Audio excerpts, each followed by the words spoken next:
सुप्रभात सभी दर्शकों को मैश प्रोजेक्ट फाउंडेशन और डेली हंट की तरफ से अंतर्राष्ट्रीय योग दिवस की हार्दिक शुभकामनाएं। मेरा नाम अस्मिता जगवानी है और मैं आज के सेशन में आपकी मॉडरेटर।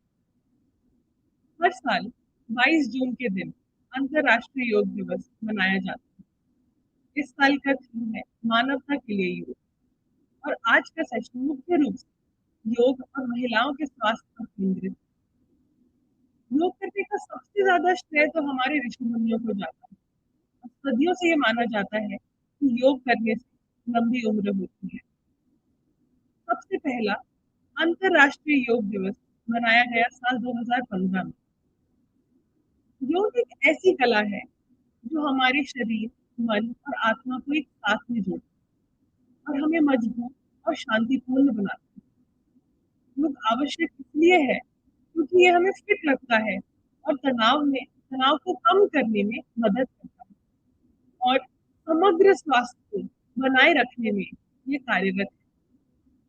शरीर, मन और आत्मा को नियंत्रित करके योग हमें अच्छा जीवन जीने में मदद करता है। योग आसन शक्ति, शरीर में लचीलापन और आत्मविश्वास को विकसित करने में काफी सहयोगी होता है और योग सत्र में मुख्य रूप से व्यायाम, ध्यान और योग आसन शामिल है जो विभिन्न मांसपेशियों को मजबूत करते हैं। थोड़ा सा मैं अपने बारे में आप लोगों को इसके साथ बताना चाहती हूँ। मैं जैसे कि मैंने बताया, मेरा नाम अस्मिता जगवानी है और मैं वैसे अभी फिलहाल KPMG ग्लोबल सर्विस में एक इंटर बिजनेस पार्टनर के रूप में काम करती हूँ और हमेशा से ही मुझे लोगों के स्वास्थ्य और अच्छे मनोबल के प्रति काम करते रहने का रुझान रहा है और मैं रेकी प्रैक्टिशनर भी हूँ।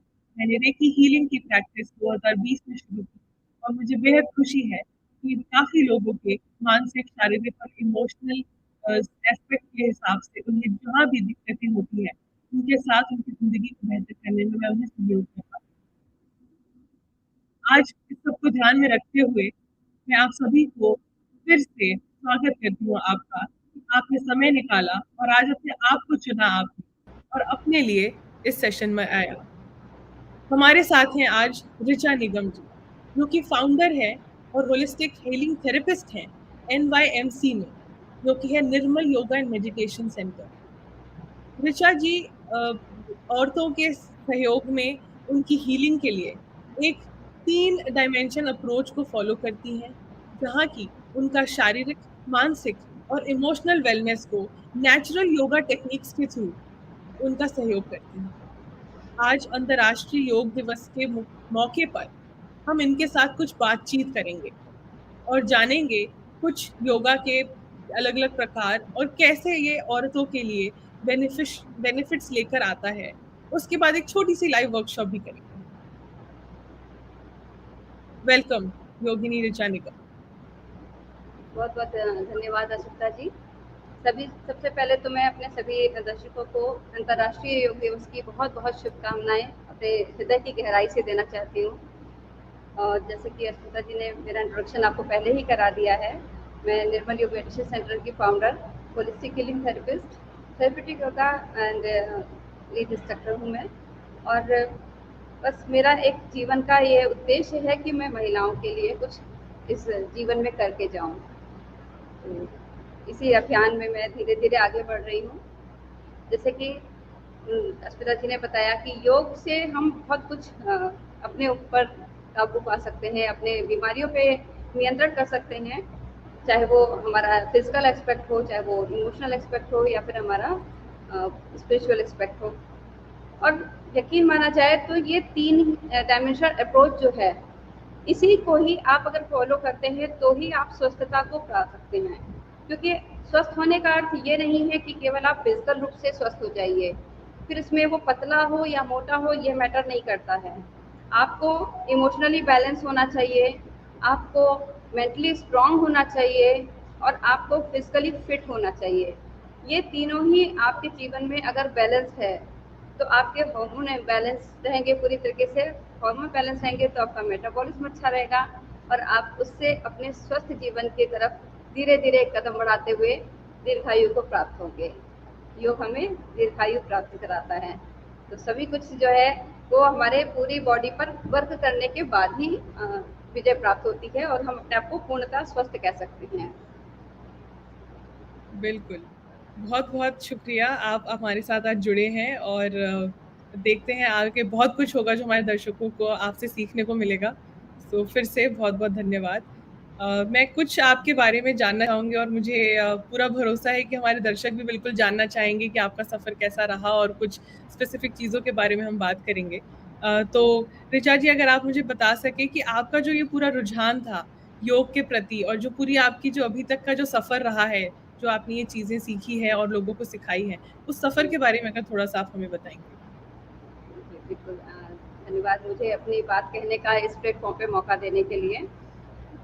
देखिए क्या होता है ना हम महिलाओं की एक बहुत ही अच्छी आदत होती है कि हम हर चीज़ में परफेक्ट होना चाहते हैं।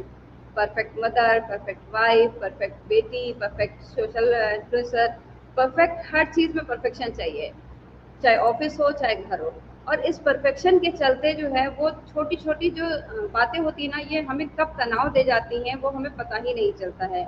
और ये जब तनाव हमारी बॉडी पे काम करता है आकर के और हमें ये रिफ्लेक्ट होता है कब तो पता चलता है जब हमें थायराइड का प्रॉब्लम होने लगता है, पीसीओडी का प्रॉब्लम होने लगता है, बॉडी में पेन रहने लगता है, हर समय बॉडी एक थकी सी महसूस होती है, कोई एनर्जी नहीं, कोई उत्साह नहीं जीवन में।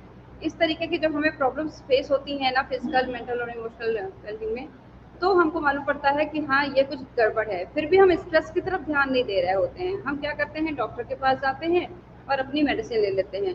डॉक्टर आपके बीमार तन का इलाज कर सकता है पर बीमार मन का इलाज तो आपको स्वयं ही करना होता है।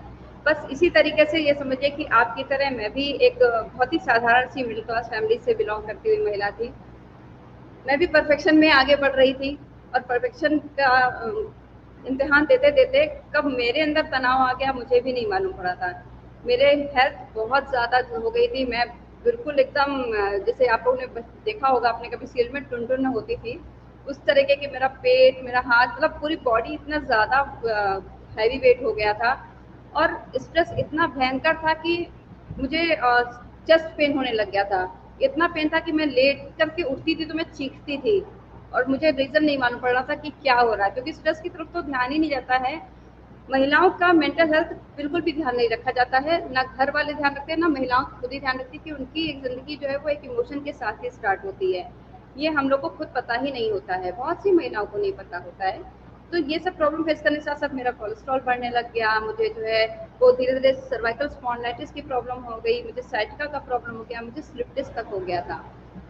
फिर उसके बाद जो है जब इन सब समस्याओं से घिरने लगी तो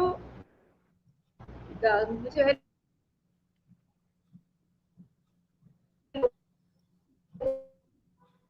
ने रिमाइंड कराया लगी और जो सब गुरु हमारे नाना जी थे मेरे जो कि आरएसएस के अध्यक्ष भी थे राष्ट्रीय शिक्षक संघ के। उन्होंने मुझे योग की शिक्षा दे रखी थी पर होता है कि जिंदगी में कभी हम किसी चीज को सीरियसली नहीं लेते हैं। मैंने भी नहीं लिया था। जब आफ्टर मैरिज ये सब प्रॉब्लम्स मुझे घेरने लग गई तो मुझे किसी ने रिमाइंड कराया कि आपको जो सीखा हुआ है उसको आप अप्लाई क्यों नहीं करते अपने ऊपर। जी। मैंने सोचा चलो ठीक है क्योंकि मेडिसिन खाने से तो अच्छा है कि यही अप्लाई कर लेते हैं पहले। तो मैंने अप्लाई करना स्टार्ट किया। डे बाय डे मुझे इम्प्रूवमेंट फील होना स्टार्ट हो गया। फिर मैंने जो मेडिटेशन सीखा था मैंने 15 साल से मेडिटेशन कर रही हूँ। मैंने वो मेडिटेशन धीरे धीरे करके अपने ऊपर अप्लाई करना स्टार्ट किया। जब धीरे धीरे मैंने देखा कि मेरा जो है वो गैस्ट्रिक प्रॉब्लम ठीक हो गया, मेरा कोलेस्ट्रॉल लेवल ठीक आने लग गया, मेरा जो है जो पेन रहता था बॉडी पे वो ठीक होने लग गया। धीरे धीरे मैंने देखा कि मेरे जो है साइड का प्रॉब्लम भी ठीक हो गई है, मुझे जो है स्पॉन्डिलाइटिस सर्वाइकल का प्रॉब्लम था वो भी एकदम ठीक हो गया है बिना मेडिसिन के। फिर मेरा जब स्लिप डिस्क का प्रॉब्लम हुआ था फिर भी अपनी सेल्फ हीलिंग उसके बाद में मैंने जो आसन थे उनको कस्टमाइज किया अपने लिए और उनको अपने ऊपर अप्लाई किया। मेरा मैंने स्लिप डिस्क तक अपना योग से ठीक किया है। मैंने सिर्फ 1 मंथ मेडिसिन ली थी जब एक्यूट पेन था। उसके बाद पूरा जो है वो अपना स्लिप डिस्क मैंने अपने योग से ठीक किया। मुझे भरोसा हुआ कि मैं जब ठीक हो सकती हूँ तो कोई भी महिला ठीक हो सकती है। बस इसी इंस्पिरेशन ने मुझे जो है वो अपना आइडियल खुद बनाया और मैं इस जर्नी पर निकल पड़ी। अब महिलाओं के ऊपर फोकस करने का मेरा सिर्फ एक ये मोटो था क्योंकि महिला परिवार की धुरी होती है।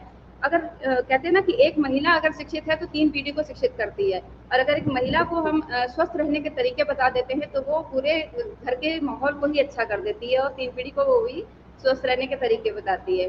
तो मेरा फोकस महिलाओं पे हो गया, क्योंकि जब महिलाएं नाराज होती है तो एक महिला के अनहेल्दी फीलिंग से पूरा परिवार सफर करता है। पता ही नहीं चलता है कब वो बच्चों को डांट रही है, कब वो हस्बैंड से झगड़ा कर रही है, लाइक इस टाइप के, या इरिटेट हो रही है छोटी छोटी बात पे। ये सब आपके घर के माहौल में निगेटिविटी बहुत ज्यादा डालते हैं। तो कैसे पॉजिटिव रहा जाए, कैसे हेल्दी रहा जाए, ये सब सिखाना बहुत ज्यादा जरूरी है उस महिला को जो पूरा परिवार संभाल रही है। तो इसीलिए मैंने बिल्कुल। महिलाओं का जीवन में उद्देश्य लाने के लिए ये बीड़ा उठाया। और अभी तक मैं 5000 सेटिस्फाई हमारे जो क्लाइंट्स कहेंगे वो हमारे साथ अभी भी जुड़े हुए हैं स्टार्टिंग से 2013 से लेके अभी तक। क्योंकि 2013 पे मैंने अपना वेट 15 केजी रिड्यूस किया था इसी थेरेपी से, और फिर मैंने जो है जो वेट लूज है उस पर अपना वर्क करना स्टार्ट किया, और बाकी की वेलबींग पे धीरे धीरे करके। अभी मेरा क्योंकि ऑनलाइन भी है और अब्रॉड और ऑल इंडिया लेवल पर भी है, साथ में मेरा फिजिकल सेंटर लखनऊ में सेटल है। तो मेरा ये उद्देश्य हो गया कि जब ऑनलाइन है तो कम से कम मैं 1 लाख महिलाओं को तो जो है अपने तरफ से हेल्प करना चाहूंगी, और इसी बिल्कुल। अभियान में मैं साथ आगे बढ़ रही हूँ। आप सभी का सहयोग अपरिहार्य है हमारे लिए। बिल्कुल, आपका पूरा जो आपने सफ़र हमें बताया है और जो आपका इंस्पिरेशन है, इतना प्रेरणात्मक है। आपने जैसे हर एक चीज़ को अपने आप के साथ कनेक्ट करके जो ये उठाया है ज़िम्मा कि, और बिल्कुल आपने तो महात्मा गांधी की बात कह दी कि उन्होंने यही कहा था कि आप एक महिला को शिक्षित करेंगे तो पूरा परिवार शिक्षित होता है। तो अगर अब हेल्थ और वेलनेस में भी हम महिलाओं को बिल्कुल इस बात का ज्ञान देते हैं, तो अब सीधी बात है कि वो तो आगे बढ़ता ही रहेगा।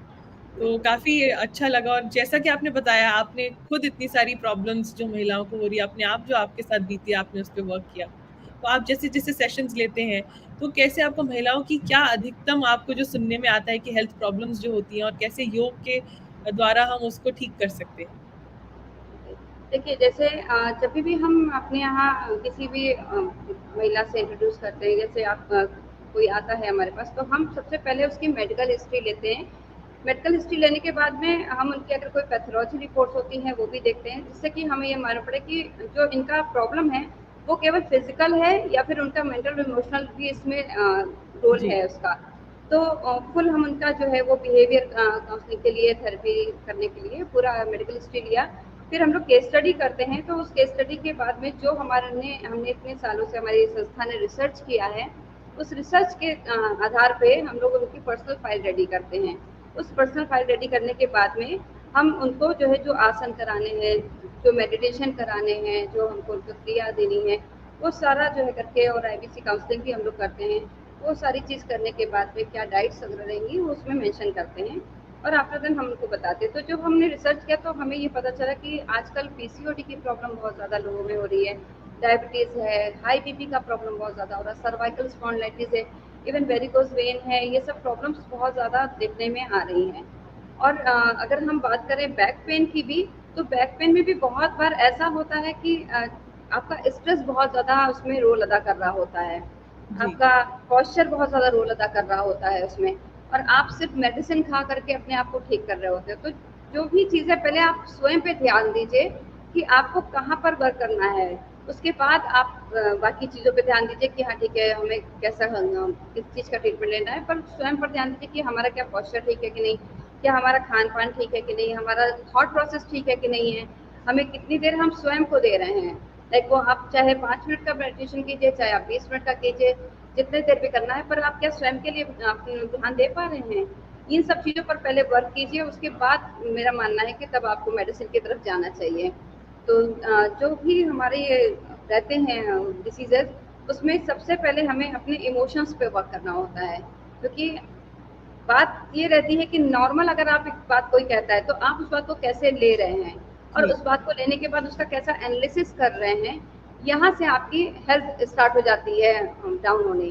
कि आपने अगर उसको पॉजिटिव वे में लिया, आपका इट्स ओके, कोई प्रॉब्लम नहीं होगी, लेकिन आपने किसी बात को नेगेटिव वे में ले लिया, तो आप जब किसी के सामने प्रेजेंट करेंगे उस बात को, तो लोग आपको सिंपैथी देने के लिए आपकी हाँ में हाँ मिलाएंगे, और हाँ में हाँ मिलाने में क्या होगा, आपका ईगो सेटिस्फाई हो रहा है केवल, लेकिन आप मेंटली बीमार होते जा रहे हो, और आपको एक हैबिट लग जाती है कि हाँ मुझे जब कोई सही कहेगा, क्योंकि सही सभी अपने आप को सिर्फ बताना चाहते हैं, और ये बिल्कुल। एक छोटे एक्सपेक्ट में हम जब जीने लग जाते हैं ना, तो ये बहुत बड़ा स्ट्रेस का कारण होता है कि हाँ मैं तो सही हूँ, देखो वो गलत है। इस तरीके की भावना में हम अपने आप को करेक्ट करना भूल जाते हैं। हम अपने आप पे जी, वर्क करना भूल जाते हैं। हम एवरी टाइम दूसरों पे वर्क करते रहते हैं कि उन्होंने ऐसा किया इसलिए मैं बीमार हूँ, उन्होंने ऐसा किया इसलिए मेरा मूड खराब है, उन्होंने ऐसा किया। कोई किसी की सुख दुख का जो है वो बिल्कुल भी हिस्सेदार नहीं होता है। आप अपने सुख दुख के खुद ही जिम्मेदार होते हैं। तो कैसे किस बात को लेना है, इन सब बातों को आपको पहले फोकस करना चाहिए अपनी हेल्थ के लिए। फिर आप अपने शरीर के जो स्टिफनेस है उस पर वर्क कीजिए। तो आपका चाहे थायराइड का प्रॉब्लम हो, चाहे आपका डायबिटीज का प्रॉब्लम है, आपकी एनर्जी कैसी है, जो आप एनर्जी स्टोर कर रहे हो अपने अंदर, जो एनर्जी आप दे रहे हो वो कैसी है, जी, उस पर वर्क कीजिए जा करके। उसके बाद आप जो आपके मन का विचार हैं उस पर वर्क कीजिए, क्योंकि आपको स्ट्रेस होगा तो आपके हार्मोन्स इम्बैलेंस होने ही होने हैं। और जी, क्योंकि उसमें आप अपने खान पान का ध्यान नहीं रखेंगे, अपनी लाइफस्टाइल का ध्यान नहीं रखेंगे, बहुत सारी चीज़ें हैं जो सबकी सब डिस्टर्ब हो जाती हैं। रात रात नींद नहीं आती है, क्या कारण है? स्ट्रेस ही तो है, अनवांटेड थॉट्स ही तो हैं जो चल रहे हैं। आप दवा खा रहे हैं, जी, दवा खा करके आपका माइंड सुस्त होता जा रहा है, बजाय इसके कि आप उसका सॉल्यूशन ढूंढ रहे हैं। तो ये सब बिल्कुल। चीज़ें थोड़ा वर्क करना ज़रूरी होता है महिलाओं को। बहुत इंटरेस्टिंग है जैसे आपने बताया कि ये सारी चीज़ें एक साथ वर्क करती हैं, तो मैं चाहूँगी कि ये अच्छा मौका है कि हम इस पे भी बात करें कि होलिस्टिक हीलिंग क्या है? जैसे आपने बताया कि जो हम सोच रहे हैं वो उस पे इम्पैक्ट हो रहा है, तो हमारे शरीर पे भी हो रहा है। तो जो कहते हैं कि माइंड, बॉडी, सोल का कनेक्शन है योग, तो यस। कैसे ये तीनों कनेक्टेड है और होलिस्टिक वेलबीइंग असल में है क्या? अगर आप उस पे बताएँगे तो? कि होलिस्टिक वेलबींग आपको नेचर से जोड़ने के लिए एक पद्धति है, समझ लीजिए। हम नेचर से दूर होते जा रहे हैं, एसी का सहारा ले रहे हैं, अपने जो है लाइफस्टाइल में पिज्ज़ा बर्गर इन सबको इंक्लूड करते जा रहे हैं।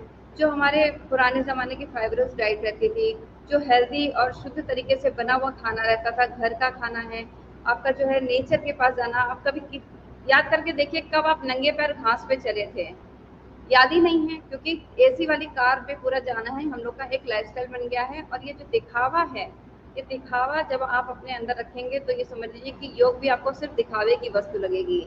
जैसे कि आजकल के सोशल मीडिया पे प्रदर्शन की वस्तु बन गई है योग। अगर आप स्वस्थ सही तरीके से सांस ले रहे हैं, आप नेचर के पास जाके कुछ समय बिता रहे हैं, नेचर से अपने आप को जोड़े, चाहे वो खाने पीने में हो, चाहे आपके लाइफस्टाइल में हो, चाहे आपके थॉट प्रोसेस में, आप नेचर से जोड़िए। सो देखिए ना, नेचर कितना जो है वो सिस्टमैटिक है। सूरज सुबह ही निकलेगा, रात आपको जो है चंद्रमा रात में निकलेगा, वर्षा ऋतु अपने समय पे आएगी, आपका जो ग्रीष्म ऋतु अपने समय पे आएगी। जब इतना बड़ी प्रकृति अपने आप को बैलेंस करके रखते हैं, तो हम आप मनुष्यों को क्या बैलेंस नहीं करना चाहिए?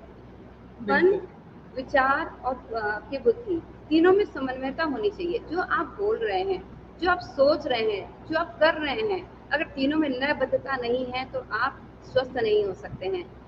जो आपका होलिस्टिक हीलिंग है वो आपको इसी तरह प्रेरित करता है कि नेचर से जुड़िए। आपकी बॉडी में 5 एलिमेंट्स होते हैं, क्षिति जल पावक गगन समीरा। ये 5 जो तत्व होते हैं, पंच हुँ, महाभूत, इनका बैलेंस होना बहुत ज़रूरी है। ये हमारे शरीर में भी होते हैं। जैसे आपको हम 1-2 एग्ज़ाम्पल देते हैं। जैसे हमारे टीथ है वो हमारी पृथ्वी का रूप है, हमारा गैस्ट्रिक जो है वो वायु का रूप है, हमारी जो जठराग्नि होती है वो अग्नि का रूप है। तो ये सब चीज़ें बैलेंस करेंगे तो हम प्रकृति में जो हमारे 5 एलिमेंट्स हैं वो भी बैलेंस होते जाएँगे। सब कुछ जब बैलेंस होता है तो इन बैलेंस के होने से हमारे चक्रास भी बैलेंस हो जाते हैं। और बिल्कुल, चक्रास बैलेंस है तो फिर हमारा पूरा जो आसपास की हमारी जो ऑरा है वो भी पॉजिटिव होती है। ऑरा पॉजिटिव है तो हमसे मिलने वाला व्यक्ति स्वस्थ खुश फील करेगा, और हमसे बिल्कुल। हम जहाँ भी जाएंगे पॉजिटिवनेस फैलाएंगे। ये होलिस्टिक हीलिंग इसी के अराउंड काम करता है हुँ, जा करके पूरी तरह से। बहुत सुंदर। थैंक यू इतना डिटेल में आपने जो हमें समझाया। एक ये है कि अभी क्योंकि हम पैंडेमिक में हैं, तो जब से ये कोरोना महामारी के कारण जब सारे लोग बाहर भी नहीं निकल पा रहे थे, काफ़ियों का था नेचर से भी डिस्कनेक्ट हो गए। तो जब इसमें कैसे योग और जो हम पूरी ओवरऑल हीलिंग की जो हम बात कर रहे हैं, तो कैसे ये हेल्प कर सकता है? और मुझे लगता है कि ये बहुत अहम होगा बहुत लोगों के लिए क्योंकि सबको अलग-अलग तरीके की बीमारियाँ हुई है इस वक़्त, उन चीज़ों से ग्रस्त हैं। तो कैसे योग इनके लिए एक बहुत बड़ा सहारा हो सकता है और जो आपका भी एक्सपीरियंस मुझे स्वाभाविक है कि आपका भी रहा ही होगा इस पूरे 2 ढाई साल के समय में। तो आप बिल्कुल। उसके बारे में अगर हमें कुछ शेयर करें तो लोगों को काफ़ी कुछ सीखने मिलेगा। बिल्कुल स्मिता जी, बहुत ही अच्छा क्वेश्चन है। और इस समय तो ये बहुत ही ज़्यादा इम्पोर्टेंट है जानना कि हम इस पेंडेमिक से निकले कैसे। इस समय देखिए ना, जब से कोविड आया है तब से लोगों के मन में एक खौफ बैठ गया है, और ये भय हम एक दूसरे को ट्रांसफर करते जा रहे हैं। ट्रांसफर, जब हम भय को ट्रांसफर कर रहे हैं तो साथ में हम स्ट्रेस को भी ट्रांसफर कर रहे हैं कि अरे बिल्कुल, ये नहीं करना इससे तुम्हें कोविड हो जाएगा, ये नहीं करना इससे कोविड हो जाएगा। आप कोविड को होने से बचने, कहते हैं ना precaution is better than prevention, तो आप जो है प्रिकॉशन लीजिए ठीक है, पर आप इसको झेलने के लिए अपने आप को मजबूत बनाइए। आप अपनी इम्यूनिटी पे वर्क करिए, बजाय इसके कि आप जो है बाकी चीज़ों से डर के बैठ जाएं। कोविड होना है तो हो ही जाएगा, अगर आपकी इम्यूनिटी स्ट्रांग नहीं है तो आपके लंग्स में स्ट्रांगनेस नहीं है तो हो ही जाएगा। तो आप अपने ब्रीथिंग पर फोकस कीजिए, क्योंकि कोविड जो है वो हमारे लंग्स पर इफेक्ट कर रहा है, हमारे थ्रोट पे इफेक्ट कर रहा है। नोज से हम लोग कहते हैं कि नोज पे हाथ मत लगाओ, नोज से जो है कोविड के वायरस चले जाते हैं। तो आप अपनी इम्यूनिटी पे वर्क कीजिए, ब्रेथ वर्क पे अपना वर्क कीजिए, मेडिटेशन पे वर्क कीजिए, तो एटलीस्ट जो आपका माइंड से जो है कोविड है वो तो निकल जाएगा। फिजिकल कोविड 3 दिन के बाद नहीं परेशान करता, पर माइंड का कोविड ना वो हमेशा ही परेशान करता है, ये पैंडेमिक में मैंने देखा। और जिन जिन लोगों को ये कोविड का प्रॉब्लम हो भी गया था, उनको बहुत ही अच्छी अच्छी ब्रीदिंग टेक्निक्स थी, जिनके थ्रू उनको बहुत ज़्यादा लाभ मिला और उनकी लंग कैपेसिटी बढ़ी, उनके जो म्यूकस का जो पूरा इफेक्ट था वो भी कम हुआ। तो मुझे लगता है कि योग से बेहतर तो कुछ नहीं है, क्योंकि आप एक तरफ मेडिसिन खाते हो ना, तो उस मेडिसिन का आपका किडनी पे भी बहुत इफेक्ट पड़ता है। मैं ये नहीं कह रही हूँ आपको मेडिसिन नहीं खानी है, आप मेडिसिन खाइए, पर उसको पूरी तरह से डिपेंडेंट मत हो जाइए मेडिसिन पे। आप मेडिसिन खाइए और साथ में आप योग भी कीजिए, जिससे क्या होगा कि आपका उस मेडिसिन का असर जल्दी होने लग जाएगा और डॉक्टर आपको जल्दी ही उस मेडिसिन को छोड़ने के लिए सलाह दे देगा। जब डॉक्टर आपको सलाह दे तभी आप छोड़िए मेडिसिन को, अपने मन से नहीं। बहुत मेंबर्स ऐसे हमारे यहाँ आए जिन्होंने योग ज्वाइन किया और उन्होंने सोचा अच्छा होलिस्टिक क्लिनिक से तो हम ठीक हो जाएंगे, तो उन्होंने मेडिसिन छोड़ दी। फिर मैंने उन्हें सलाह दी, नहीं देखिए मेडिसिन नहीं छोड़ना है आपको, डॉक्टर बहुत ही एक्सपीरियंस होते हैं और वो अपने एक्सपीरियंस के आधार पर आपको ठीक करने की कोशिश कर रहे हैं। आप अपनी जो इम्यूनिटी है उसको स्ट्रांग करते जाइए, और आपका जो योग है, आपका जो ये होलिस्टिक हीलिंग है, ये आपको हेल्प करेगा कि आप जल्दी जल्दी रिकवर कर लीजिए। जब आप रिकवरी करते हैं तो आपके डॉक्टर जब आपका टेस्टिंग करते हैं तो वो उनको देखता है कि हाँ यार डोज कम करनी है, और धीरे धीरे डोज कम करके अपने आप जैसे आपका मेडिसिन बंद कर देते हैं। तो ये चीज़ पे आप बहुत फोकस कीजिए। प्लस आप जो फिजिकल बॉडी है उसके लिए आपने एक्सरसाइज कर ली, मेंटली आपने जो है अपने डर को इस तरह से निकाल दिया कि आप फील कीजिए हम स्ट्रांग हैं, हमें कुछ नहीं होगा। जैसे आपने सोचा हमें कुछ नहीं होगा, वैसे ही आपने इस पर वर्क करना स्टार्ट कर दिया कि अच्छा नहीं होगा तो हमें इसके लिए क्या क्या करना है। हो जाएगा बिल्कुल। तो हम उसके प्रिकॉशन देखते हैं कि भाई ऑक्सीजन सिलेंडर ला के रख लो, घर में जो है पूरा एक एनवायरनमेंट क्रिएट कर लो, हॉस्पिटल्स पता करके रख लो। इस पर तो वर्क करते हैं, पर इस पर वर्क नहीं करते हैं कि हमें नहीं होगा तो हमें उसके लिए क्या क्या करना है, उसकी कैसे तैयारी करनी है। तो ये बिल्कुल। लाइफस्टाइल पे वर्क अगर हम करते रहेंगे ना, तो हमें ये कोविड जैसी क्या कोई भी बीमारी नहीं होगी। बस लाइफ बहुत नेचर ही से जुड़ी है। बहुत ही उम्दा। और बिल्कुल आपके साथ सुबह ये डिस्कशन करके आपने ऊर्जा से भर दिया है, और अब मैं चाहूंगी कि ये ऊर्जा और आगे आप बढ़ाएं। और जो वर्कशॉप है जिसके लिए काफी दर्शक हमारे वेट कर रहे हैं, तो अब मैं आप पे सौंपती हूँ, और आप हम एंजॉय करेंगे आपका एक वर्कशॉप, और काफी कुछ सीखने मिलेगा। तो अब आप करवाइए हमारे वर्कशॉप। अस्मिता जी, मैं यहाँ पर पूछना चाहूँगी कि हाँ जी। क्या हमारे दर्शकों ने कुछ बताया है कि उन्हें किस डिसीज के लिए कुछ आसन सीखने हैं, समझने हैं, या फिर मैं अपनी तरफ से ही उनको थोड़ा इंट्रोड्यूस करूँ कुछ कुछ हमारा। हमें कॉमन है कि जैसे किसी को जोड़ों में दर्द है या नी पेन है, क्या वो योग कर सकते हैं, नहीं कर सकते, इस तरह के हमें सवाल आए हैं। और कैसे वो रोज इसे कर सकते हैं, जब गैप हो जाता है तो कैसे। और कुछ ऑफ कोर्स आप, क्योंकि खुद का आपका भी अनुभव है, तो आप उसे भी जोड़कर जिसको और ज्यादा वैल्यू हमें हमारे दर्शक को दे पाएंगे, तो आप उसको भी इंक्लूड करके बताएंगे तो हमें और भी अच्छा लगेगा। ठीक है, ठीक है। चलिए, मैं पूरी कोशिश करूँगी कि मैं अपने दर्शकों का पूरी तरीके से इसमें हेल्प कर पाऊँ। और आप जो है हमसे अगर 15 मिनट का कंसल्टेशन लेना चाहते हैं, जो कि आप लोगों को लिए जो डेली हेल्थ के हमारे दर्शक हैं उनके लिए मैं फ्री देने के लिए तैयार हूँ। तो आप लोग प्लीज़ जो है वो हमारे मैम से कॉन्टैक्ट कर सकते हैं। अदरवाइज़ आप 8577-827-023 पर कॉल कर सकते हैं, या फिर आप व्हाट्सएप कर सकते हैं। ये हमारा एनवाईएमसी का ऑफिशियल नंबर है। आप गूगल पे सर्च कर सकते हैं हमको, निर्मल योग मेडिटेशन सेंटर लखनऊ डाल करके आप सर्च करेंगे तो मिल जाएगा आपको ज़रूर से। और आप उसमें भी हमारे बारे में सर्च करके हमें मैसेज कर सकते हैं। तो अगर आपको जानना है कि किसी भी डिसीज़ में हम कैसे कर सकते हैं, या हमारी बॉडी में कॉम्प्लिकेशंस है, जैसा कि जैसे मान लीजिए आपको थायराइड का प्रॉब्लम है, तो जालंधर बंध बताया जाता है। जिनको योग के बारे में थोड़ा पता है तो उनको जालंधर बंध बताया जाता है कि हमारा थायराइड का प्रॉब्लम थोड़ा क्योर हो, उसका रूट कॉज। लेकिन अगर सर्वाइकल स्पॉन्डिलाइटिस भी है तो फिर वो जालंधर बंध आप नहीं लगा सकते हैं। उस स्थिति में आप जालंधर बंध कैसे लगाएंगे और कैसे आपको उस चीज़ का लाभ मिलेगा, इस तरीके के जो कॉम्प्लिकेशंस आ जाते हैं हमारी बॉडी में, उसके लिए अगर आप हमसे कंसल्ट करना चाहते हैं या फिर आप टीवी भी देख के कर रहे हैं, रामदेव बाबा जी को देख रहे हैं या और कुछ सोशल मीडिया में देख के कर रहे हैं, आप उसके लिए भी हमसे कंसल्ट कर सकते हैं और अपने पोस्चर्स को या अपने लिए कस्टमाइज प्लान बनाने के लिए भी आप हमसे संपर्क करें और मैं कोशिश करूंगी कि आपके अपेक्षाओं पे खरी उतरूं। और बस ये एक मैसेज मैं कहना चाह रही थी। और अब हम अपने वर्कशॉप की तरफ बढ़ रहे हैं, तो आज मैं आप लोगों को थोड़ा ये भी बताऊंगी कि अगर आपको बॉडी में कोई प्रॉब्लम है तो उसके साथ में आप कैसे करिए। जैसे आपको अगर बैक पेन है तो बैक पेन आप किस तरीके से सूर्य नमस्कार कर सकते हैं, क्योंकि जैसे ही योग का नाम आता है तो सूर्य नमस्कार बहुत इंपॉर्टेंट हो जाता है। सूर्य नमस्कार हम बैक पेन में और नी पेन के साथ कैसे कर सकते हैं, ये बहुत इंपॉर्टेंट है। उसके अलावा हम किस तरीके से बाकी आसनों को भी परफॉर्म कर सकते हैं, उसके लिए फ्री आसन क्या होते हैं, उन सब के लिए मैं थोड़ा सा आपको गाइडलाइन करूंगी। और अगर आपको कोई उसको जो है वो हमें पर्सनल मैसेज कर सकते हैं, मैं उसका भी आपको पूरा लाभ देने की कोशिश करूंगी। तो आइए आप लोग सभी अपने अपने मैट पे बैठने के लिए तैयार हो जाइए। तो मैं सबसे पहले नी पेन की एक्सरसाइज बताने जा रही हूँ आपको। इसके लिए मैं अपना कैमरा सेट कर दूँ।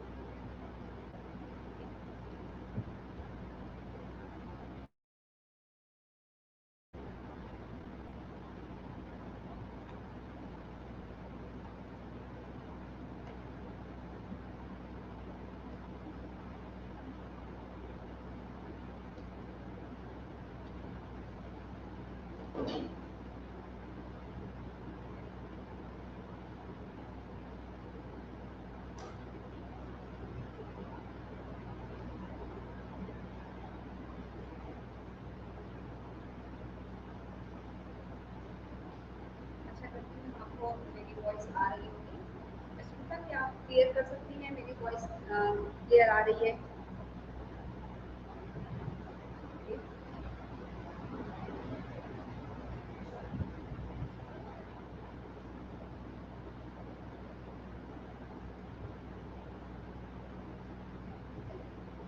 देखिए ये चेयर ले लीजिए। चेयर पे हम सबसे पहले बैठ जाएंगे, क्योंकि नी पेन होता है तो हमें नीचे बैठना मना कर देते हैं डॉक्टर। और नीचे बैठना जब मना होता है तो हम आसन कैसे करें। चेयर पे बैठ गए, चेयर पे बैठ के हमने अपने तलवों को जमीन पर थोड़ा सीधा कर लिया। सीधा करने के बाद में हमने दोनों हाथों को घुटनों पे रख लिया और आंखों को धीरे से बंद कर लिया। क्योंकि जब योग की बात हम करते हैं तो सबसे पहले हमें अपनी ब्रीदिंग पर फोकस करना होता है। किस तरह से हमें ब्रीथ इन करना है और किस तरह से हमें ब्रीथ आउट करना है, पूरा फोकस उसी पर रहना चाहिए। तो दोनों हाथों को घुटने पे रख लीजिए, आंखों को बंद कर लीजिए, मुस्कुराइए और धीरे से लंबी गहरी श्वास लीजिए। मुस्कुराइए और धीरे से श्वास को बाहर छोड़िए। Inhale again and exhale. Big smile on your face. धीरे से अपनी आंखें खोल लीजिए। दोनों हाथों को साइड में लेके जाएंगे, सांस को करते हुए दोनों हाथों को हमने नमस्कार मुद्रा में लेकर आए और दोनों हाथों को ऊपर की तरफ स्ट्रेच किया। इस आसन से हमारे पीठ पे स्टिफनेस जो होती है, मसल्स जो स्टिफ हो जाती है, उसमें बहुत आराम मिलता है। धीरे से सांस को छोड़ते हुए हमने दोनों हाथों को नीचे कर दिया। फिर हम सांस को करते हुए हाथ को ऊपर लेके गए, आंखों को बंद किया, हाथों को ऊपर स्ट्रेच किया, होल्ड किया, 3, 2, 1। दोनों हाथों को साइड से स्ट्रेच करते हुए धीरे धीरे नीचे ले गया। ध्यान देने वाली बात यहाँ पर ये है कि जब हम किसी भी आसन में जा रहे हैं तो हमको जब वापस आना है अपनी मूल स्थिति में, तो हमें बहुत ही धैर्य के साथ धीरे धीरे वापस आना है। कभी भी इस प्रकार से नहीं करना है कि हमने किया तो धीरे धीरे अपने आसन में गए और उसके बाद इस तरह से हाथ छोड़ दिया। जब तक तो इसी तरीके से अपने आसन में वापस आते हैं। लेकिन आपको जब आप योग के अंदर जा रहे हैं, योग को साध रहे हैं, तो आपके अंदर धैर्य भी होना चाहिए। धीरे धीरे सांस को लेते हुए हाथ ऊपर कीजिए। आप सभी मेरे साथ कीजिए, तभी आपको इसका लाभ मिलेगा। आप स्ट्रेच अप कीजिए और धीरे से सांस को छोड़ते हुए मुस्कुराते हुए अपने हाथों को नीचे करिए। हम चेयर पे बैठे हैं और हमें नी पेन है, तो हम बहुत ही छोटा सा अभ्यास है जिसे हम करेंगे। दोनों हाथों को पीछे चेयर पकड़ लीजिए इस तरह से। सांस को भरते हुए धीरे से पैरों को ऊपर किया और पंजों को अंदर कर लिया। अंदर करते हुए पंजों को हमने इस तरह से अपने नीज को भी अंदर की तरफ मोड़ दिया। फिर सांस को छोड़ते हुए नीचे नहीं जाएंगे तो हमें जमीन पे नहीं रखना है। इस प्रकार अंदर लेके जाएंगे, फिर हम वापस बाहर लेके आएंगे। इस बार क्लोज पॉइंटर रहेंगे, फिर हम नीचे लेके जाएंगे। अब आपको अगर नी पेन है तो आप धीरे धीरे इस पे वेट्स भी डाल सकते हैं। आपके पंजे पर यहाँ पर आप वेट्स रख सकते हैं, जिसमें कि आप बाजू की गोली बना सकते हैं और पतली सी गोली बनाकर जैसे 1 kg 2 kg 3 kg की आप गोली बना लीजिए और धीरे धीरे करके वेट्स को बढ़ाइए, जिससे आपकी स्ट्रेंथ बढ़ेगा आपके घुटने में और आपके घुटने मजबूत हो जाएंगे। क्योंकि अगर आप ओल्ड एज में हैं तो डॉक्टर की सलाह जरूरी है इस विषय में। परंतु यंग एज में बहुत से बार ऐसा होता है कि हम रिपीट में होते हैं या ऑफिस वर्क करते हुए घुटने मोड़ते मोड़ते हमारे घुटने जाम होने लग जाते हैं, हम घुटने को मूवमेंट नहीं देते हैं। तो आप चेयर पर बैठे बैठे भी बहुत सारे आसन कर सकते हैं। आप ऑफिस में हैं अगर हैं तो कॉर्पोरेट योगा में हम लोग सिखाते हैं कि किस तरह से आप चेयर पर बैठ करके अपने ऑफिस के टाइम में 5-5 मिनट का ब्रेक लेकर के एक्सरसाइज कर सकते हैं। जैसे ये बैठे हुए हैं, दोनों हाथ सामने कीजिए, सांस को भरते हुए खड़े हो गए, सांस को छोड़ते हुए बैठ गए। ये हमारा उत्कटासन है, पर हम चेयर की मदद से इसको इसी प्रकार कर रहे हैं। सांस को भरते हुए खड़े हो गए, छोड़ते हुए नीचे बैठ गए। Inhale up and exhale. ये आसन अगर आप 10 से 15 बार करते हैं आपके घुटने स्वस्थ रहेंगे। अब हमको इसी चेयर पर बैठ करके एक पैर को हमें फैला लेना है इस तरह से और एक पैर को हमें मोड़ के रखना है। सांस को भरते हुए हाथ को उठाया और जितना हम नीचे जा सकते हैं उतना नीचे गए। सांस को छोड़ते हुए हाथ ऊपर, फिर सांस को भरते हुए हाथ ऊपर किया, छोड़ते हुए इस प्रकार से हमने त्रिकोणासन का पोज बनाया और सांस को भरते हुए हाथ ऊपर। ठीक, दूसरी तरफ भी हमको इसी तरह से करना है। कभी कभी ऐसा होता है कि हमारा मैट उठाने का मन नहीं करता है, योग करने में आलस आने लगता है। तो आप चेयर पे बैठे बैठे अगर आप योग कर रहे हैं तो आपको लाभ भी पूरा प्राप्त होगा और आपको मोटिवेशन भी मिलता रहेगा कि ठीक है हम ऐसे भी योग कर सकते हैं, हम लोग ऐसे भी कर सकते हैं, दोनों तरीके से। Inhale inhale inhale exhale inhale one more time, inhale and exhale, inhale, ये 2-3 आसन आप अपने घुटने के दर्द के लिए कर सकते हैं और आप घुटने के दर्द के साथ में हम सूर्य नमस्कार भी कर सकते हैं। उसके लिए आप होममेड नी पैड अपना नी कैप बनाइए। उसके लिए आप बहुत आसान तरीका है, जैसे हमारा शॉक टूथ है ना, उसको आगे से कट कर दीजिए, जहाँ से ये पंजे का पार्ट होता है उसे कट कर दीजिए और उसको कट कर दीजिए। तो जो एड़ी वाला पार्ट है वो हमारे घुटने के लिए यूज होता है, जो हमारा यहाँ पर आता है पार्ट वो हमारे थाइस के लिए यूज होता है, जो हमारे पंजे का पार्ट है वो यहाँ के लिए यूज होता है। ये आपका घर बैठे नी पैड बन जाएगा। इसमें आपको करना क्या है, कोई आपका मसल क्लोथ हो, आपके सॉफ्ट सा कोई क्लोथ हो, उसको आप पहले बना करके घुटने पे रख लीजिए और उसके ऊपर से वो सॉक्स पहन लीजिए। देखिए नी कैप मार्केट में भी आता है, लेकिन वो बहुत टाइट होता है, उसको आप पहन करके योग नहीं कर सकते। आप अगर इस तरीके से ये योग के लिए नी पैड बना के रखेंगे तो आप जो घुटने के बल से करने वाले आसन हैं वो भी आप सावधानी पूर्वक करने पर कर सकते हैं। तो आइए हम आपको सिखाते हैं कि किस प्रकार से हमारा बैक पेन होता है और हमारा नी पेन होता है तो हम सूर्य नमस्कार करते हैं। सूर्य नमस्कार करने के पहले हमें वार्म अप करना बहुत जरूरी होता है, क्योंकि छोटे छोटे जो हमारे अंग होते हैं उनमें हमारी कड़ापन होता है और कड़ापन होने की वजह से मांसपेशियां क्षतिग्रस्त हो जाती है। जैसे कि आपने सुना होगा कि मैंने योग किया मुझे पेन हो गया। ये पेन वाली स्थिति जो होती है वो तभी होती है जब हमारी मांसपेशियों में लचीलापन नहीं होता है। तो हम थोड़ा सा सुस्ताया करेंगे और उसके बाद हम सूर्य नमस्कार का अभ्यास करेंगे। इसके लिए आप सब स्थिति में खड़े हो जाएंगे। सम स्थिति का अर्थ होता है दोनों पैरों में 2 इंच अंतर करके खड़े होना, आगे और पीछे दोनों पैरों में बराबर बैलेंस होना चाहिए। हमारी आदत क्या होती है खड़े होने की, हम या तो इस तरीके से खड़े होते हैं या हम ऐसे खड़े होते हैं या फिर हमारे पैर ऐसे फैले हुए रहते हैं। इसकी वजह से नतीजा क्या होता है कि आपने सुना होगा कि हमारे एक घुटने में दर्द होता है, कोई कोई व्यक्ति कहता है हमारे एक तरफ कमर में दर्द होता है। ये स्थिति पॉस्चर की वजह से होती है। आप अपने दैनिक जीवन में भी अपने पॉस्चर को इस तरह से बनाइए कि आपका बैलेंस दोनों कंधों पे बराबर पड़े, दोनों घुटनों पर बराबर पड़े, दोनों हिप्स पर आपका बराबर बैलेंस पड़े, पूरी बॉडी संतुलित होनी चाहिए। ठीक है, तो आप जब इस आसन में खड़े होते हैं सीधे, तो ये संतुलन आसन में जाता है। सममित में खड़े हो गए और यहाँ पर हमने धीरे से अपने हाथों को बैलेंस किया। बैलेंस बना करके हमने पूरा बॉडी वेट एक पैर पे डाला और दूसरे पैर को हिला छोड़ करके स्विंग कराया। 1 2 3 4 एंड 5। इसको नीचे से धीरे से रख दिया, दूसरे पैर को उठाया। 1 2 3 4 एंड 5। ठीक है, अब इस एक्सरसाइज के थ्रू हमने क्या किया, हमने अपने जो यहाँ की मसल होती है पेल्विक मसल्स उनको रिलैक्स करने की कोशिश की। अब जिनको वेरिकोज वेन का प्रॉब्लम है, हील पेन रहता है, सुबह सुबह उठते हैं तो उनको हील में पेन होता है और जब वो चलने लगते हैं तो उनको ठीक हो जाता है। या फिर आपको पैरों में भयंकर दर्द रहता है, कॉन्स्टिपेशन का प्रॉब्लम रहता है, आपका हार्ट का प्रॉब्लम अगर है, आप करेंगे जो मैं अगला आसन बताने जा रही हूँ वो ताड़ासन है। ताड़ासन में हम प्री पोज पहले करेंगे फिर मेन पोज करेंगे। उसके लिए हमें हील्स अप करना है और डाउन करना है। तो आप कमर पे ध्यान रखेंगे, सांस को करते हुए हील्स अप करेंगे और डाउन करेंगे।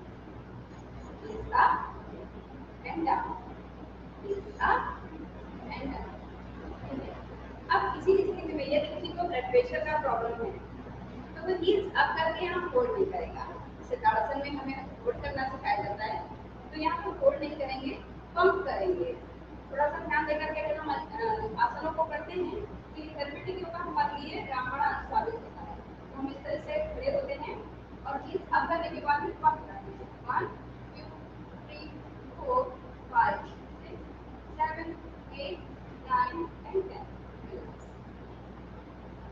हमेशा ध्यान रखिए कि आपकी पिंडलियां यानी कि आपकी नाक सॉफ्ट होनी चाहिए।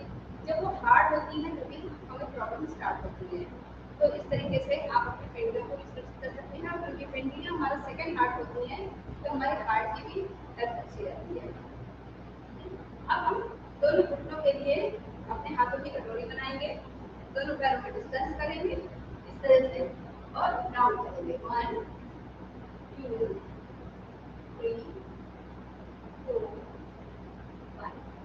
ध्यान देने वाली बात यह है कि इसमें आपके तलवे नहीं उठेंगे क्योंकि आप रोटरी एक्सरसाइज कर रहे हैं। दूसरी दिशा में करेंगे 4 3 2 एंड 1।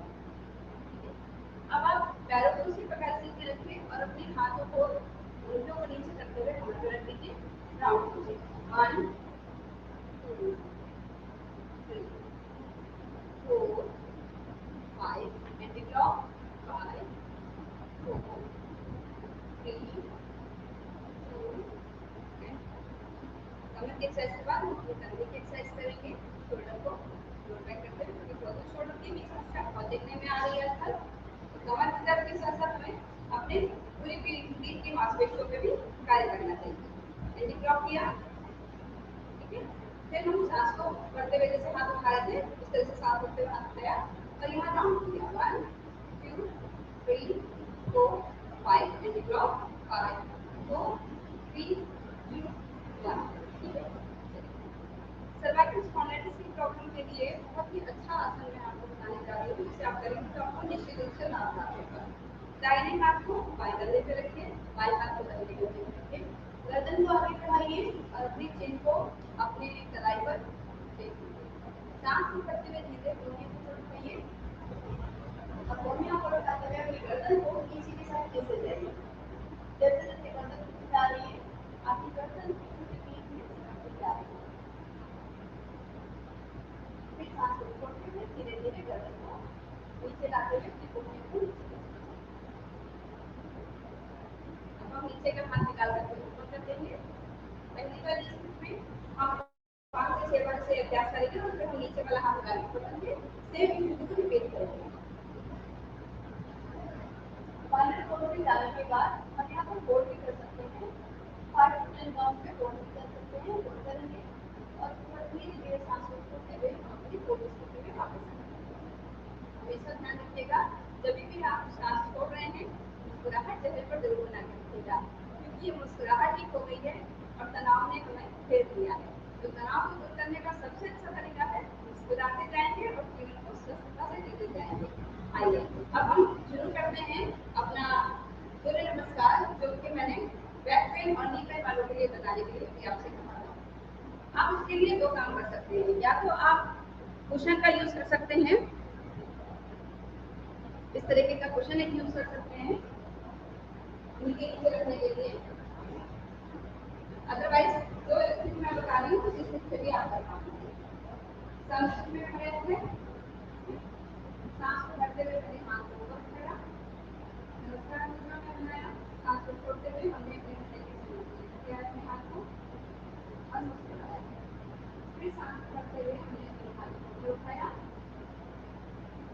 सांस को छोड़ते हुए। अब बैक पेन है और नी पेन है, तो बैक पेन वाले केवल हाथ में और जिसको बैक पेन नहीं है वो तो पूरा ही जाएगा, लेकिन जिसको बैक पेन है वो तो नहीं, पर उनकी सीधा रखिए। अब जस्ट स्ट्रेचिंग करनी है सामने, नीचे गर्दन को काट नहीं करना है, इस तरह से रखिए। या आप अपनी पोजीशन फोर्थ के लिए आप दोनों घुटनों को हल्का करके कीजिए, जिससे कि आपका बैक बेंडिंग या फॉरवर्ड बेंडिंग नहीं हो, क्योंकि आपको अगर बैक पेन है तो फॉरवर्ड बेंडिंग करना होता है।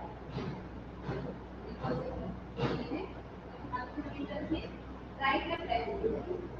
अगर आप नी पेन है तो आप नी को ऐसे जमीन पर ले लीजिए, क्योंकि फाइनल पोज आपका ये लेना होता है। पर यहाँ हम मॉडिफाई करते हैं, हम प्रैक्टिस करेंगे और नी को उठा देंगे। तो 1 2 3 यहाँ पर होगा। धीरे से जब हम नी को जमीन में रखें, तो अगर हमने नी पे पकड़ा हुआ है तो कोई दिक्कत नहीं है, अदरवाइज हमने ये कुशन रख दिया। उसके बाद पीछे से टर्निंग करते हुए पैर को उठाया और आगे की तरफ पीछे इस पोजीशन में हमारा जो पोजीशन है इसके लिए हमने दोनों घुटनों को जमीन पे रखा है, तो दोनों घुटने कुशन पर आ गए और उसके बाद उन्हें हिप्स को नीचे नहीं रखना, जस्ट को नीचे लेके गए, पैर रखने हैं। ये हमारा आसान नमस्कार।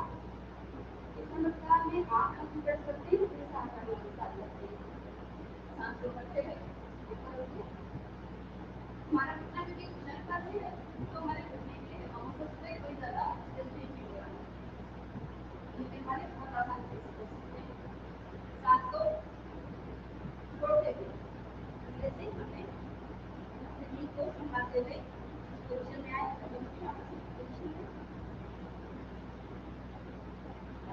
धीरे से सहारा लेते हुए पोजीशन को हटाया और आगे जाने के लिए हमने धीरे से नी को रखा और अपना दाहिना पैर आगे बढ़ाया। फिर नी के लिए वापस पोजीशन लगा लीजिए। ये पोजीशन आ गई हमारी नाइट पोजीशन किया हुआ है। थर्टी करते हुए पीछे का पैर हमें आगे लेके आना है, सांस लेते हुए यहाँ पोजीशन पे आ गए, क्योंकि हमें बैक पेन का भी देखना है ना, इस पोजीशन में है। सांस लेते हुए हाथ ऊपर रखिए और सांस छोड़ते हुए दोनों हाथ को साइड स्ट्रेच रखिए।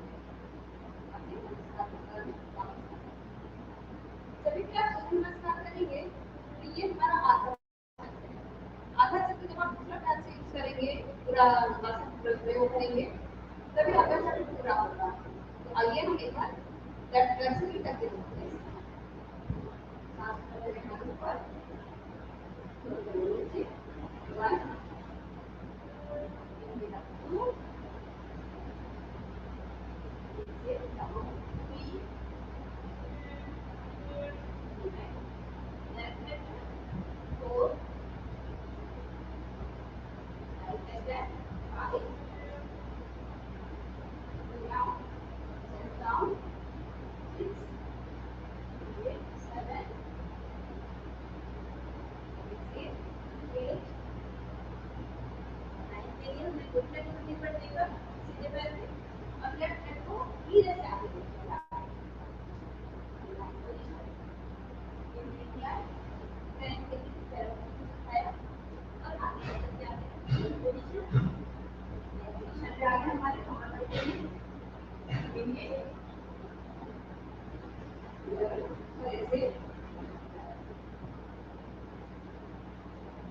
इस प्रकार से आसन करने पर आपको बैक पेन हो या दिल पेन हो, इन दोनों में ही लाभदायक है। अब कहते हैं कि पेट में अगर कुछ गड़बड़ी है तो आपका स्वास्थ्य अच्छा नहीं हो सकता है। कि हमने देखा भी है कि पेट दबा तो हर रोग दबा। अब पेट के लिए सबसे बढ़िया आसन है वज्रासन। और वज्रासन एक अकेला आसन है जो हम खाना खाने के बाद कर सकते हैं। बाकी आसनों के लिए सावधानी में हमें 4 घंटे का गैप देना होता है। या तो आप खाली पेट कीजिए या फिर आप खाना खाने के 4 घंटे बाद कीजिए, जिसमें कि आपका सॉलिड फूड के 4 घंटे बाद, आपका जो लिक्विड फूड है उसके 2 घंटे के बाद आप आसन कर सकते हैं। वज्रासन में अगर आपको नी पेन है तो आपको डॉक्टर जगह पे बैठने को मना करता है। लेकिन अगर आपका नी पेन एज का फैक्टर नहीं है, नॉर्मल नी पेन है और आप थोड़ा सा जैसे बैठे हैं कुर्सी पे तब नी पेन हो रहा है, खड़े पर चलने पर ठीक हो रहा है, तो आप जब घुटना मोड़ते हैं तब भी आपको पेन होता है, तो जिस पेन हम इस क्वेश्चन पर यूज कर सकते हैं। कैसे करेंगे वज्रासन में बैठने के लिए उसे समझिए। नॉर्मल में लोग में बैठने का एक तरीका होता है जिसमें दोनों हाथ आगे रखते हैं, राइट लेग को आगे किया, लेफ्ट लेग को हमने जमीन पर रखा, राइट लेग को जमीन पर रखा, हमने दोनों पैर को खोला और इस प्रकार से ऊपर बैठ के वज्रासन में आते हैं। लेकिन अभी मैंने जैसे कहा कि वज्रासन में नहीं बैठ सकते, हम या तो इसको यहाँ पर इस तरह से लगा कर बैठेंगे, बहुत ही आसान और आरामदायक रहेगा। वज्रासन में बैठते हैं, इस वज्रासन में बैठ करके हम आपको रेपिटेशन के लिए जब बहुत माइंड हमारा जो है एंग्जाइटी स्ट्रेस हो रहा होता है, उसके लिए बहुत ही आसान सा प्राणायाम आपको बताते हैं जिसे आप रोज करेंगे तो बहुत लाभदायक होगा। शीतली प्राणायाम कैसे करना है? जबान से यथाशक्ति बाहर निकालिए, इसे रोल कीजिए, उसके बीच में छोटी सी नाली बन जाएगी, उससे आपको हवा को पीना है और जो आपके गले में ठंडापन महसूस कराएगी। इस ठंडेपन को महसूस करते हुए मुंह को बंद कर लीजिए, जबान बंद रखते हुए, और उसके बाद धीरे से सांस को छोड़ते हुए अपनी वापस इस अभ्यास को आपको मैं एक बार करके बताती हूँ और आप सिर्फ 5 से 10 बार अगर नित्य प्रतिदिन अभ्यास करते हैं तो ब्लड प्रेशर के प्रॉब्लम से आपको लाभ मिलेगा, एंजाइटी स्ट्रेस के प्रॉब्लम से लाभ मिलेगा आपको, आपका मन संतुलित रहेगा, जीवन संतुलित बनेगा। शीतली प्राणायाम मुद्रा बना लीजिए, ध्यान मुद्रा, फर्स्ट फिंगर और मुट्ठी के बीच में जोड़ते हुए आंखों को बंद कीजिए, जबान को यथाशक्ति बाहर निकालिए।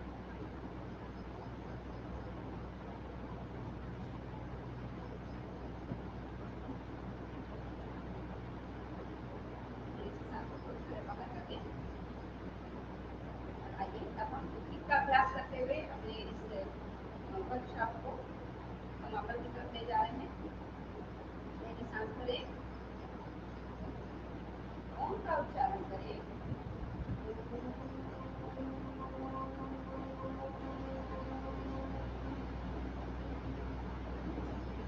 फिर गहरी सांस भरें,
आई थिंक कुछ टेक्निकल ग्लिच हो रहा था, बट मैं सभी दर्शकों को थैंक यू करना चाहती हूँ कि जो अभी तक हमारे साथ लॉग्ड इन है, और उन्होंने जो ऋचा जी ने योग कराया, मुझे आशा है कि आप सभी को वो कहीं ना कहीं महत्वपूर्ण लगा होगा, और आपने अपना योग दिवस हमारे साथ कुछ योग आसन करके साथ में शुरू किया है हमारे साथ। तो ट्यून इन रहिए, अभी और भी कुछ हमारे साथ सेशंस हैं जो इस ऐप पे आपको लाइव दिखेंगे, और हम काफ़ी सारी बातचीत करेंगे और कुछ एक्टिविटीज़ करेंगे और कुछ आपको सीखने को मिलेगा। और निर्मल योग एंड मेडिटेशन सेंटर से कनेक्ट करने के लिए और जानने के लिए आप हमारे आगे तक ट्यून इन रहिए। आप डिस्क्रिप्शन में हमारे यूट्यूब चैनल पर पढ़ सकते हैं, या मैश के इंस्टाग्राम प्रोफाइल पर देख सकते हैं, और आपको मेरी डिटेल्स भी वहाँ मिल जाएंगी @transform with Asmita. Thank you very much. और आप, आशा है आपका सभी का दिन अच्छा गुजरे, और आप हमेशा स्वस्थ रहें, ना कि सिर्फ शरीर से, पर अपने मानसिक और सारे तनाव से मुक्त रहें। धन्यवाद। Now, I would like to give it over to my friend Harshita to take us through for the rest of the events that are lined up. Welcome on board. Thank you, Asmita. That was a very, very interesting and insightful conversation. And really enjoyed the live workshop by Richa ma'am. And very excited to take this forward with another panel. And we'll have Zubin Atré with us. So let's wait for another few minutes before we begin.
Hi, good morning, everyone.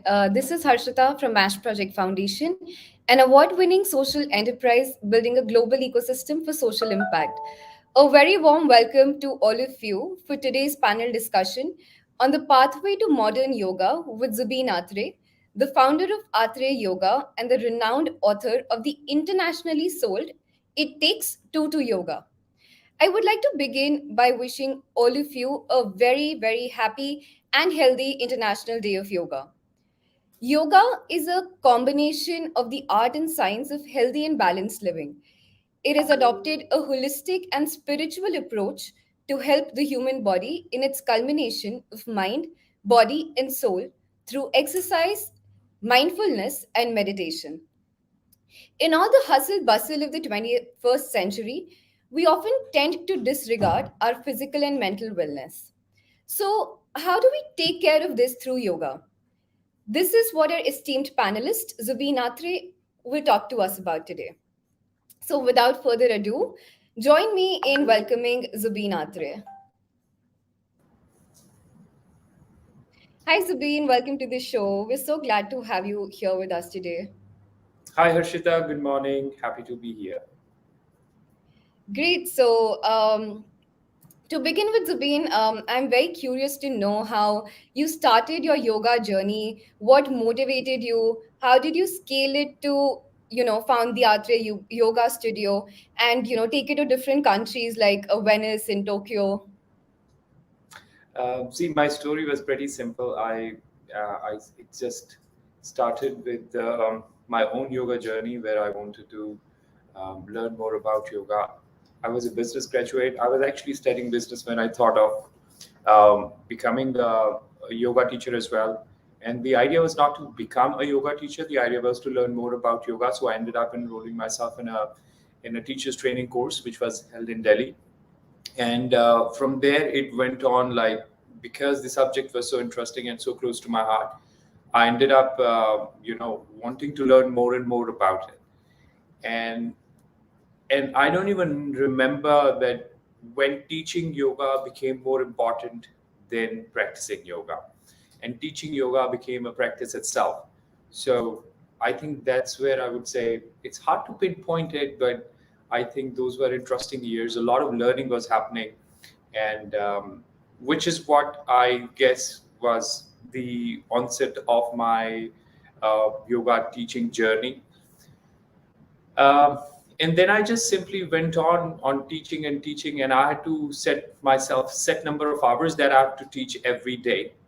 And after teaching for about 13 years, 14 years, I have now taught for over 16,000 hours. So, and I still continue to teach and still continue to log the number of hours I teach. Um, so the journey was just it completely felt the way um, any yoga pose would feel like. Sometimes it's enjoyable, sometimes you find it's hard to get into, sometimes you find it that you can do better and all of that. So I think I can totally relate my yoga journey to any yoga pose and anything you feel during when you're doing a yoga pose. I think yeah, that would sum it up.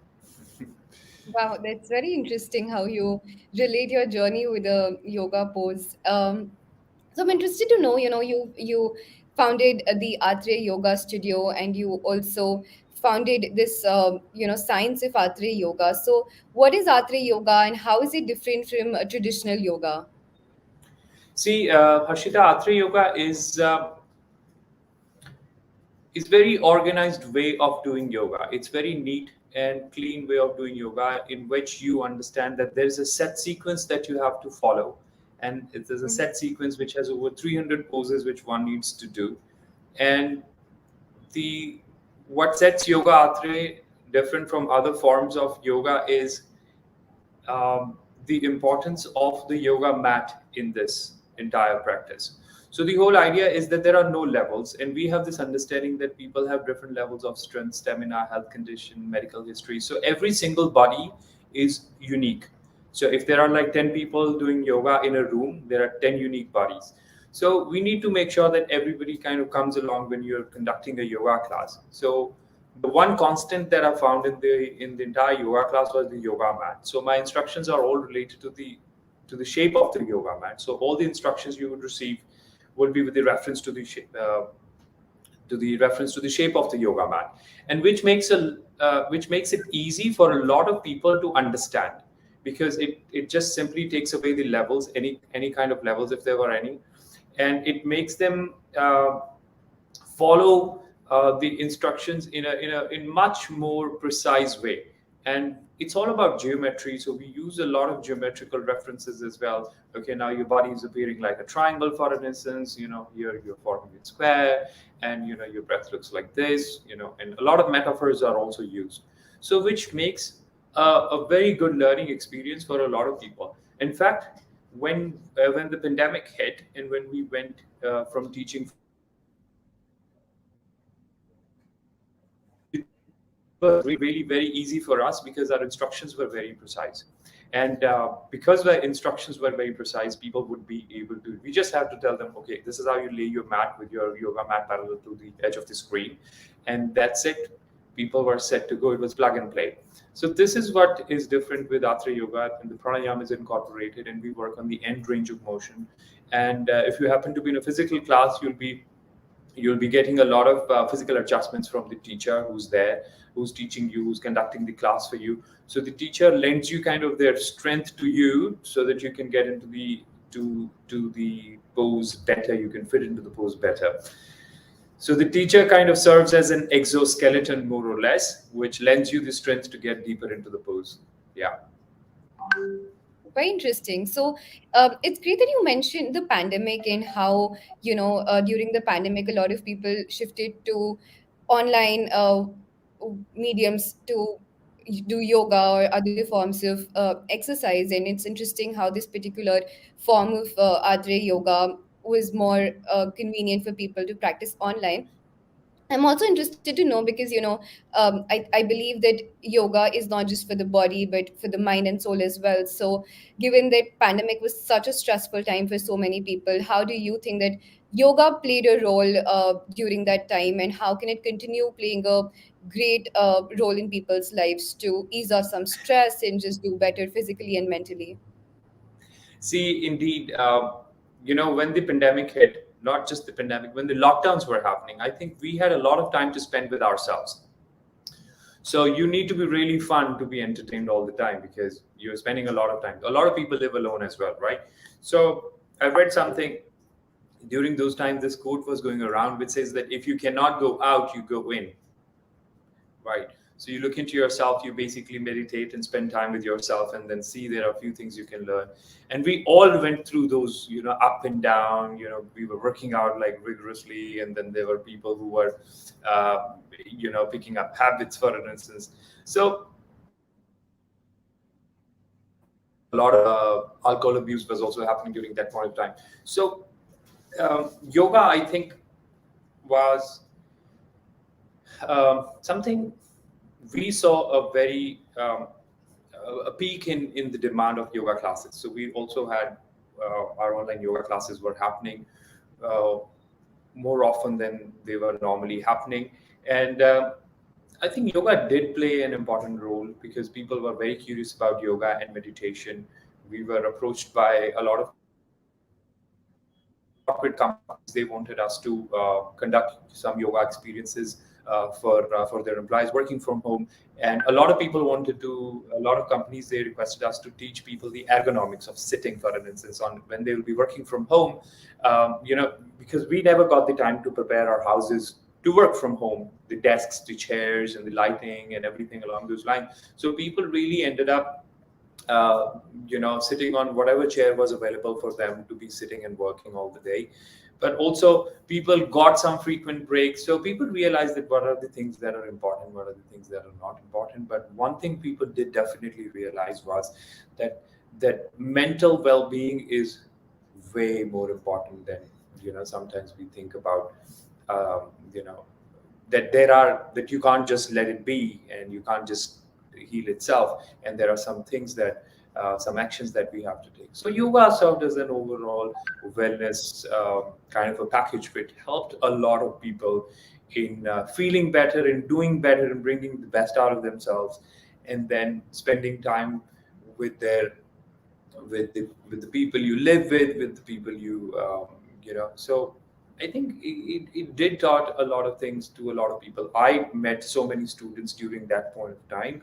I mean, just online, right? So uh, like I've never met them, you know. And so I know a lot of people, but I've never met them because we only taught them online classes.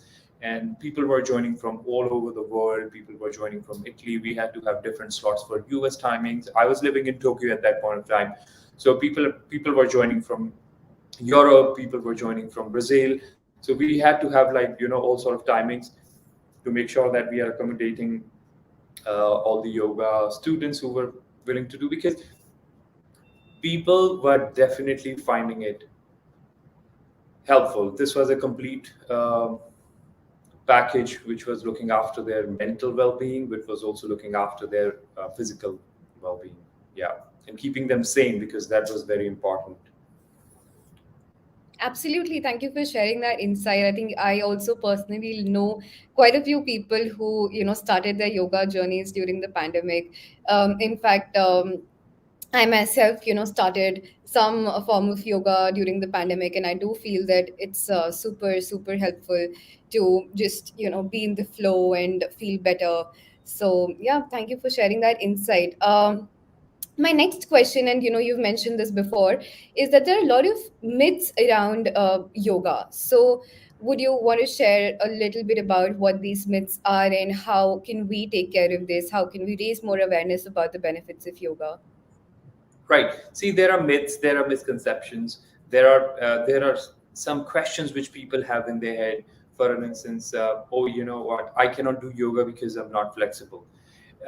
This is something which I get a lot, and people think like, oh, yoga, I'm not the yoga person. So this is a complete myth that you need to be a yoga person, or you need to be able to flexible to be able to attend a yoga class. That's not the case, people. If you have never tried yoga before, I think um, go for a smaller class, go for an easy class, watch a video online. Just simply don't even do it. Just simply watch it and see how the person does it, teaches you. Recognize a good teacher for yourself. So that's one myth or misconception I would like to tell people, that if you feel that you're not flexible, if you relate with what I'm saying, that hey, listen, I'm not flexible, that's the reason I'm not doing yoga, that gives you actually, in fact, more of a reason to practice yoga. If you feel that you're not flexible, so when you say that you are not flexible, it's not your problem. When you end up in a yoga class, it's not your problem when you're not flexible. It's the yoga teacher's problem. So for an instance, when some people feel conscious about, oh, you know what, it was my first time. Was I good in class? Did I do well and all that kind of stuff? It's just like going for a massage, for an instance. When you go for a massage, you don't have the pressure of performing anything, right? So it's similarly, you should be it's the person who does work on your body should be feeling where you're tight, where you're not. So the similar way, it's yoga teachers job to make sure that you feel accommodated. So that's why finding a yoga teacher who knows what they're doing is very important. And it's like saying like, oh, I don't know, I'm not going to touch the water, I'm not going to get into the pool unless I know how to swim. You see what I'm saying? So in order to learn Yeah, how to swim, you have to get to the pool. You have to get familiar with. You have to be comfortable in the water to be able to swim. right. So that's one. Second is that you cannot combine. Oh, I go to gym, so that's the reason I'm not going to yoga. Hmm. This happens a lot. If you're going to gym, um, then it's a must for you, because there are things that gym sometimes overlooks, and it kind of, when you're picking up weights, for an instance, you need to be able to make sure that you are also maintaining the healthy range of motion, you're maintaining that flexibility levels in your body. So whatever you're doing in gym is okay, but it needs to be compensated, not compensated, it needs to be complemented, and um, complemented with your yoga moves, and also with your breathing techniques. So that second thing I would like to clear for a lot of people, that, and it applies on any sports. In fact, when you do yoga, you'll be getting better at whatever you do in the gym, because yoga gives you that ability to, it provides you that coordination with the movement of your own body. For instance, when you're moving your arms, when you're doing bench press, when you're doing pull-ups, or when you're doing anything else. So these are the things that are going to help you with a lot of things when you're practicing yoga. If you're a swimmer, you should definitely do yoga, because it's going to help you Right. with good lung capacity. I don't know if you're doing into any kind of aiming sports, for instance, 10-meter air rifle shooting. You should definitely go and get some yoga lessons, do some meditation. That's going to help you. What else? Help me with something, Harshita. What are the other common myths? I will try to burst them. I think these are definitely quite a few. And personally speaking, I also, because I was the person before pandemic, I would go to the gym. So because during the pandemic I couldn't go, I started yoga. But I do feel that if I continue gymming, then I might not have stepped into yoga. So I think that's a very, very important thing for people to know, that the both can go complementary. And yoga, I like certainly believe that, it's one thing that can help you do better in so many ways, regardless of what kind of exercise or what kind of physical activity you do. So it complements everything. So I think you did address that very important issue. So thank you for sharing that. And I would definitely, if our audience has any more questions, I would share those with you and you can address those. Um, yeah. So one more very interesting thing that, I even picked a copy. So you've titled this very interesting book, "It Takes Two to Yoga." So what is that book about, and what is the idea behind that, and how did it strike you? Um, I can be honest here. See, actually, that book. I was approached by an editor, and she asked me like, "Hey, listen, if I want to write a book, if it is something in my in my in my bucket list of the things I wanted to do as a yoga teacher," I said yes. It was there definitely, but it wasn't right there at that point of time. But um, I happily, you know, took that offer, and she's like, "What is that you want to write about?" And I said, I felt all of a sudden very responsible, because there's a lot that needs to be written about yoga, especially the asana bit, and um, which is what, and especially the applied yoga needs to be written a lot about. But when I was in, when we were brainstorming about the idea, she's like, "How about you write yoga where two people can do yoga together? Write a book," because she has attended one of my workshops where we were teaching couples to, do yoga together, couples and parent-child and colleagues and friends just coming over to the yoga studio in Atré Yoga Studio in Chaparjat, and we were doing a lot of fun activities at that point of time. And so the idea just came up, and she's like, and it instantly just said okay to it. I said, "That's a great idea. I would love to write about it." And then she suggested me the name as well, because it kind of, the name sounded so right, and I was like, okay, that's it. I'm definitely going to write it. And I happily said that I'm going to write the book. And so whatever she said, I kept saying yes, yes, yes to it. And at some point she said, "Oh, would you be able to write the book in 6 months?" And I said yes. Well, that was a mistake though, because it took me way more than 6 months to write the book.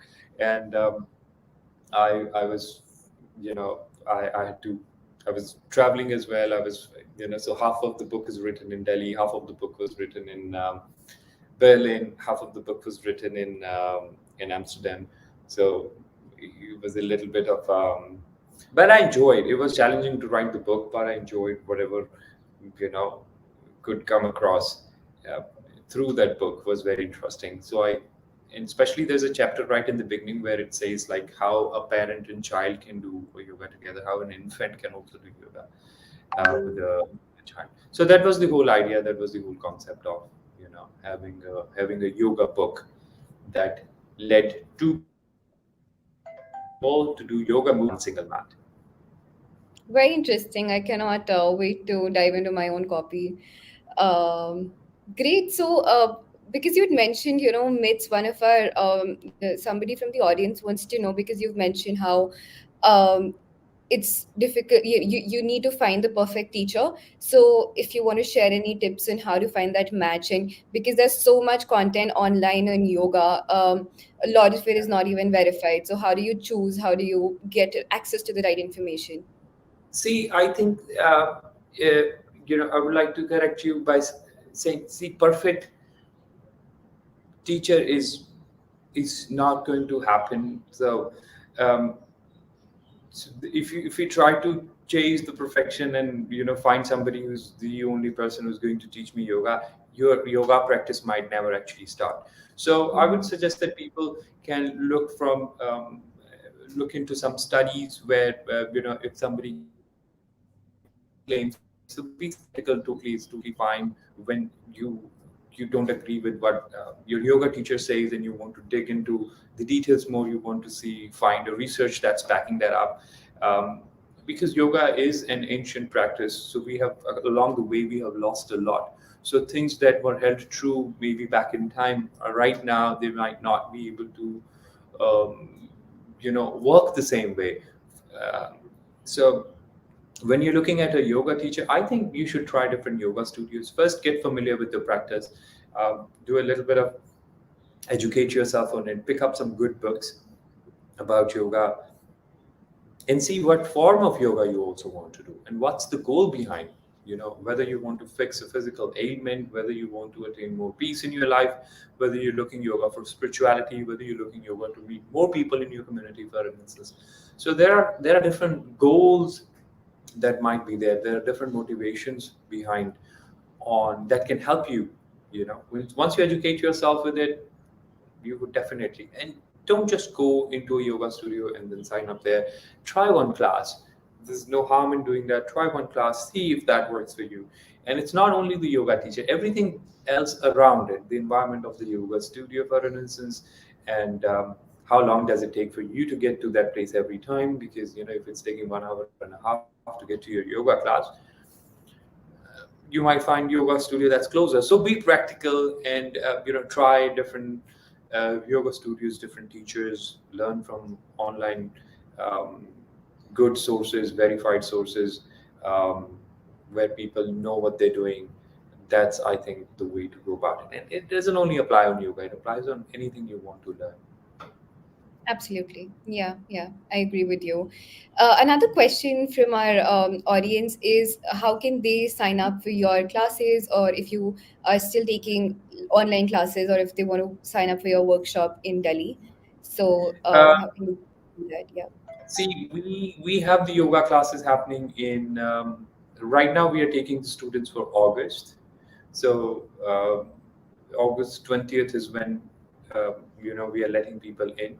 So we have right now students can come. There's a website called www.zubinaatre.com. So if you go into that website, there's a contact form. You can just simply drop a message there, and we will get back to you on this, and we will let you know what the schedule is and other details about the yoga classes. That's how it works. It's very simple. Great, sounds good. So we'll also add those links post event, so it's easier for our audience to check it out and access more of your content.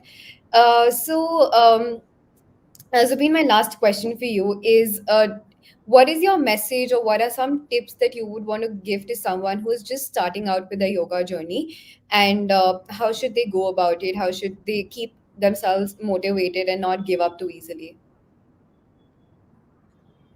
How to keep motivated? See, the first is we must not overbite. So uh, if you're a beginner, if you want to start your yoga practice, maybe look at three times in a week or something. Start a practice. If you're practicing it on your own, have something which is like less than an hour of a class, and continue to do. Because motivation, I don't think once you start yoga, motivation is not an issue, because once you start it, and if you're doing it with the right person, because that makes a big difference, you would definitely see the improvement, and that makes you want to keep doing it, because it just improves the overall quality of your life, overall quality of your sleep, your breathing, your response to a lot of things, you know your behavior. So you see, the way yoga works, it works 360. And I think it just definitely then helps you to keep coming back for more. Talking about your own practice of yoga, I think keep it simple, keep it small, and practice it on your own without making it too complicated. Great, awesome. I think that's some great advice. I totally agree that once you started, you do not want to go back. So great. Thank you so much, Zubin, for joining us today for this very insightful conversation. I hope that this discussion helps a lot of people start their own yoga journeys.